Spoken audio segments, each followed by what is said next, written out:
What's going on YouTube? I'm Andrew Crawford, the HC Legend, yeah boy!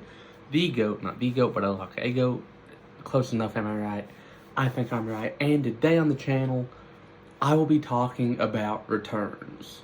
There's an old adage throughout the course of history that says absence makes the heart grow fonder. And that saying could not be more true when it comes to the world of professional wrestling. So, before me I have 10 lists, 10 returns that throughout the course of history will echo throughout eternity, whether it be a famous in-ring return or whether it be a guy someone returning just so they can cut a promo. And with that being said, let's get right into it. Number 10, Rey Mysterio, Royal Rumble 2018. Rey Mysterio had not been wrestling for the WWE for 4 years by this point. He left in like 2014, not long after the whole Rumble thing, where for the first time in his career, Rey Mysterio got booed out of a building because he wasn't Daniel Bryan. Sorry, Rey. But, you know, I'm sitting there, I'm watching the Rumble. Someone's actually kind of cooking. I think it's The Miz. I think he's like doing really well. And it's like entry number 27, which is the Rumble's lucky number. And just booyaka, booyaka. I look, because I used to watch all pay-per-views with my mom. I jumped up and for like one of the first times in my life, I cussed in front of my mom. I screamed, "What the?" And Mom looked at me like she was ready to kill me, but I did not care because I love Rey Mysterio. He's one of my top 10 favorite wrestlers of all time. And to hear that, and on top of hearing the crowd just erupt, not only with their excitement to see Rey, but all the dream matches that were now possible with Rey, Finn Balor being one of them, who was actually in the Rumble match at the time, and so many others. Rey's return, it was a breath of new life into his career, which was drastically needed.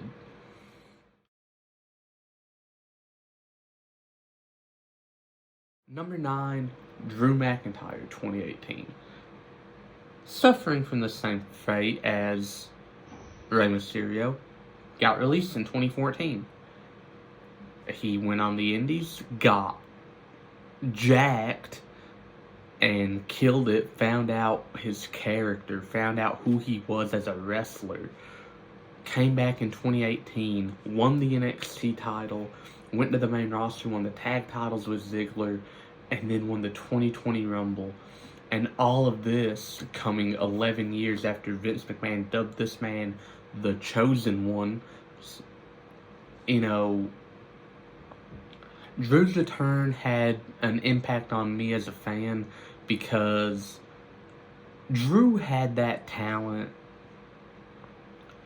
Drew had the talent to be a GOAT when he was with the company, but he hadn't tapped into it yet. And then when he got released, he decided, okay, I need to tap into this and really find out who I am. And after he did that, he then became the Drew McIntyre we know. He became the Scottish Warrior, the big, intense Scotsman that doesn't care who he has to run through to win titles. So Drew was also like a breath of life into his career.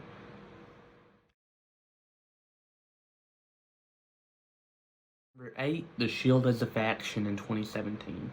Now, let me explain something. Roman, Dean, and Seth were all healthy as a horse, but they hadn't been a faction together. They hadn't been the Shield for 3 years at this point.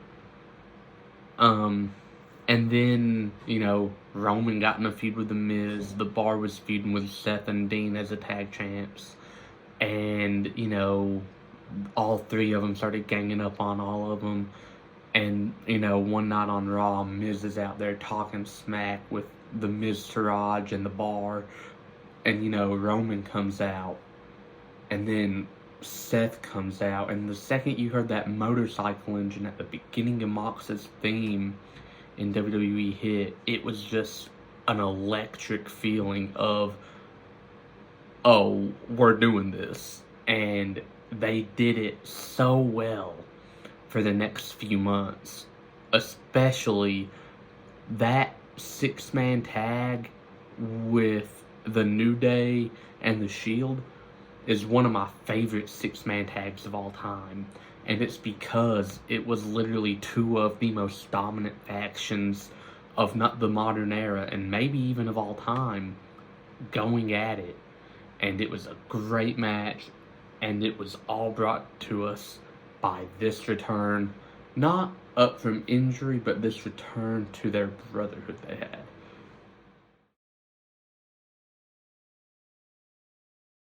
Number 7, The Rock in 2011.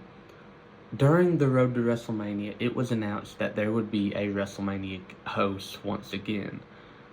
Speculation started flying. I can't even remember who all it was.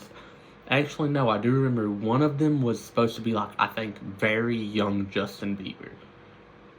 If I'm not mistaken, or he was planned for a match a few years later and it's all just jumbled together.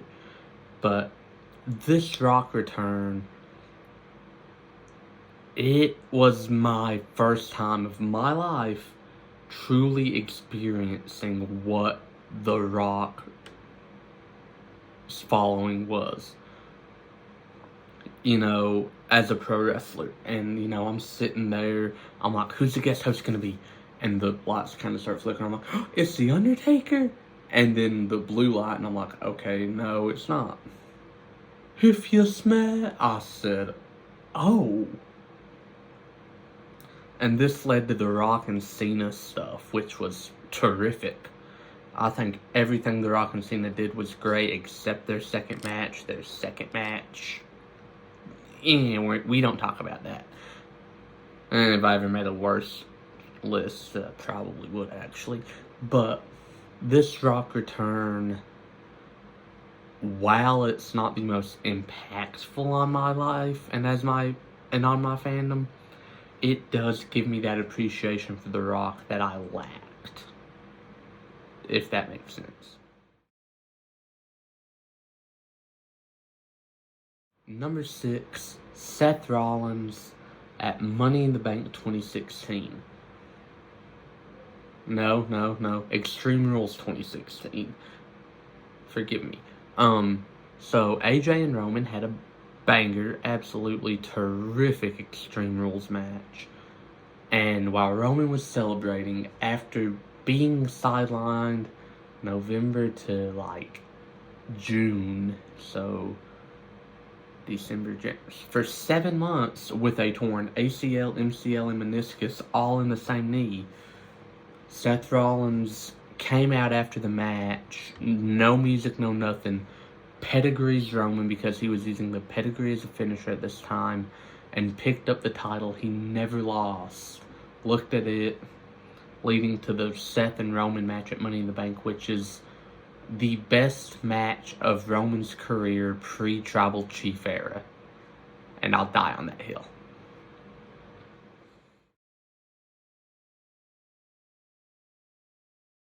Number 5, the Hardys at WrestleMania 33. After the Hardys both got fired for liking dope a little too much in 2009 and 2010 respectively, I thought they were done at WWE, and I enjoyed their stuff in TNA, the Broken stuff, including Jeff Hardy's heel run in TNA, loved it all.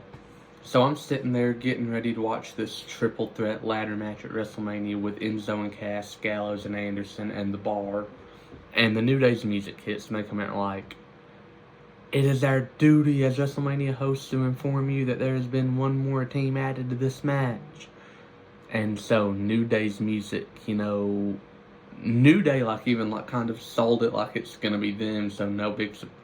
And then that first kick drum, that first little bit of doom, doom, doom, doom, of the Hardys theme hitting, and everyone erupted. I remember me and my friend were like watching it. Me and my friend Cody, to be specific, were watching it, and we were texting about the show, and I was behind Cody, and this made me so mad. And he just sent me a bunch of all caps, jumbled up letters, and I was like, "What happened? I'm behind you." And then their music hit, and I sent the same. It's just one of those moments that take you back in your childhood. You know, the Hardys are one of the most influential tag teams ever, and getting to experience their like 8th tag title win at WrestleMania, Jeff Hardy's first WrestleMania win, might I add. Wow. It bone chilling. But these next 4, the Mount Rushmore of WWE returns. Number 4, and I actually juggled between putting this at 4 or 3, Triple H Raw 2002. The reason that this is so major, Triple H tore his quad in May. Tearing your quad is a very serious, very legitimate injury that takes a while to recover from. Everyone knows that. Everyone and their mama knows that. But then Triple H's music hits on that one MSG show. And it is the first time he used The Game by Motorhead. So it's a huge deal looking back. Everything just kind of fell in line for this to be such an iconic return, except for one thing. It was announced. The fact that they announced this return will never be forgiven by me. They announced like the week before that Triple H was going to be at that MSG show. But Triple H did win that year's Rumble, so trying to make up. But I think it would have been a lot better if they would have kept it under wraps, and then Triple H return would have been a lot better. But nitpick. I'm not going to nitpick. I just did, but not going to anymore. Number 3, Cody Rhodes at WrestleMania 38 in the year of 2022. So this happened a little over a year ago. So I'm sitting there, and I've read the rumors, but I still don't believe them, given that Cody Rhodes is one of the many founders of AEW. So like, you know, could have been technically bringing in like someone that tried to kill your company. But Rollins is in the ring waiting for his opponent, because it was a storyline of Vince said, "I'm going to give you an opponent worthy of a Seth Rollins WrestleMania match." Boy, did he. Because I'm sitting there, and the lights go down, and it's just, dun dun. Wrestling has more than one royal family. Followed by Kingdom by Downstate, and when the lights came up to reveal the American Nightmare logo going throughout AT&T Stadium, it was one of the most raucous and high energy pops I've ever witnessed. And then when Cody rose, when Cody's like little Cody Vader thing rose up, you couldn't even hear Kingdom, you couldn't hear Cody's ring announcement. The fans were so loud. And the match that followed, the feud that followed with that Hell in a Cell match with a torn pectoral muscle. Cody legit tore his pec, came out to the ring, wrestled a match with one arm, looked like a megastar. That is what pro wrestling is about. The emotions you feel. Cody left the WWE as Stardust and came back like the prodigal son. Welcomed back with open arms. And I can't wait for him to finish the story, because I will be even happier than I was the night he returned.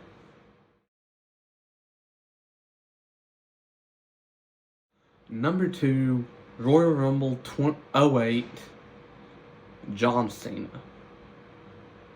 Cody Rhodes tore his pec, was out for about 8 months. That's about standard. John Cena tore his pec. He's out for about 6. So, no, it wasn't even 6. It was like 4. Either way, super healing ability. No way a human being should be able to heal from a torn pec that quick. But Cena did, made the Rumble, won the Rumble, and it's just one of the most electric things ever because an MSG crowd is a wrestling crowd that you expect to despise Cena. They want Cena dead half the time. That's not even a joke. That's like half the time an MSG crowd will not like Cena. Never ever. No. This MSG crowd went ballistic for the sheer fact of how quick he healed and how much he loved. 08 Cena loved wrestling so much that he worked extra hard to get back in time for the Rumble and have one of the biggest Rumble returns ever. Until number 1, Edge, Royal Rumble 2020. I take you back to the day Kobe Bryant died. First off, I cried. Not even a Kobe fan and I cried. That's how much Kobe means to the sport of basketball, which is a sport that I love. So, Kobe dies. Rumble's kind of solid so far, but I'm still kind of like not into it because, again, emotional day. And then, entry number 21, entry number 21 of the 2020 Rumble. I'm sitting there. It counts down. The buzzer goes off. And the words... There's a dead silence in between the buzzer and the song. So I'm sitting there like, who is You Think You Know Me? To an eruption. Not just in that stadium, but I jump up out of my seat, hit my chair again, and start boo-hooing like a little girl because of Edge coming back. This is me getting to see my favorite wrestler of all time return to the thing that he loves most after being told 9 years prior, you're done. So the emotions I felt, the emotions that the world of wrestling felt that night can all be summed up with the word electric. I don't think I've ever felt that much joy and happiness over someone coming back to a sport ever.